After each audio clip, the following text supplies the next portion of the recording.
Des exclus de la rentrée scolaire en France. Elle s'est effectuée il y a 2 jours, ce lundi, rappelons-le.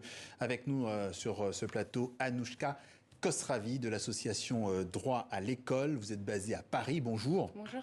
Selon les comptes de votre association, déjà plus de 250 jeunes MNA, c'est-à-dire des mineurs non accompagnés, sont sur liste d'attente. Ils voudraient étudier mais n'ont pas d'établissement scolaire pour les accueillir. D'abord, qui sont ces MNA, ces mineurs non accompagnés? Quel est leur profil? Les MNA, donc aussi anciennement appelés les mineurs isolés exilés, sont des jeunes de moins de 18 ans qui, de nationalité étrangère et qui arrivent sur le territoire français sans représentant légal, sans parents. Ils arrivent sur le territoire français et viennent de différents pays. Ça peut être de l'Afrique, Afrique de l'Ouest, Afrique de l'Est, Afghanistan, Bangladesh, suivant aussi la géopolitique mondiale. Et ce sont des jeunes qui ont subi un parcours migratoire le plus souvent traumatisant et qui arrivent en France avec une seule volonté, étudier, aller à l'école, devenir un élève d'une école. Ils sont vite désenchantés quand ils arrivent sur le territoire. Ils se rendent compte qu'ils sont livrés à eux-mêmes, sans repères, sans ressources et isolés. Et c'est des fois un projet pour eux, ou ils peuvent arriver comme ça parce que c'est un projet pour eux? Complètement. Quand ils le disent eux-mêmes, la première chose qu'ils disent quand ils arrivent en France et qu'ils se connectent avec des associations, c'est je veux aller à l'école. Ils veulent tout simplement étudier. Ils ont aussi des projets de vie, des rêves. Et c'est comment traverser autant de pays sans avoir au moins un objectif majeur, un rêve. Et l'école en fait est un des principaux. Alors, vous avez parlé de déception parfois pour eux.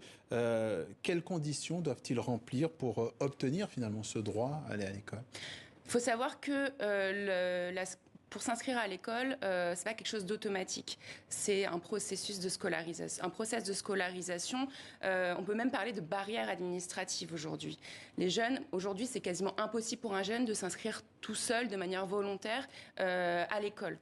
Pourquoi ? Parce qu'il faut se passer par des institutions. Il faut souvent les institutions demandent des justificatifs que les jeunes n'ont pas. Et ça, c'est une connaissance du système administratif aussi français qui est très lourd. Cette attente est interminable pour eux. Et votre association les aide des fois dans ces conditions? C'est ça, pendant ces 6 mois à 2 ans d'attente, donc c'est le délai moyen qu'on constate nous sur la région parisienne, ces jeunes sont laissés à errer et à n'avoir aucun projet. Et de par ce processus administratif, ces barrières et ces délais interminables, les jeunes sont de plus en plus nombreux et on le constate, notre liste d'attente augmente de mois en mois. Aujourd'hui, on dénombre près de 250 jeunes sur notre liste d'attente. Oui. Votre association propose des alternatives, des solutions d'éducation pour les jeunes oubliés du système. Comment ça se passe très rapidement? On a aussi au sein de notre association une école, l'école des sans-écoles. Mais on a à cœur de rappeler que cette école n'est pas une école de la République. C'est une école qui est constituée de manière provisoire pour pallier à un vide de l'État. Nous, notre objectif prioritaire, c'est pas qu'ils restent avec nous, c'est qu'ils s'en aillent le plus rapidement possible pour se mettre sur les bancs de l'école, comme ils l'ont toujours rêvé, avec leurs camarades. Et d'un mot, financièrement, comment vit votre association qui vous soutient? Elle vit uniquement des dons, dons des fondations, des particuliers.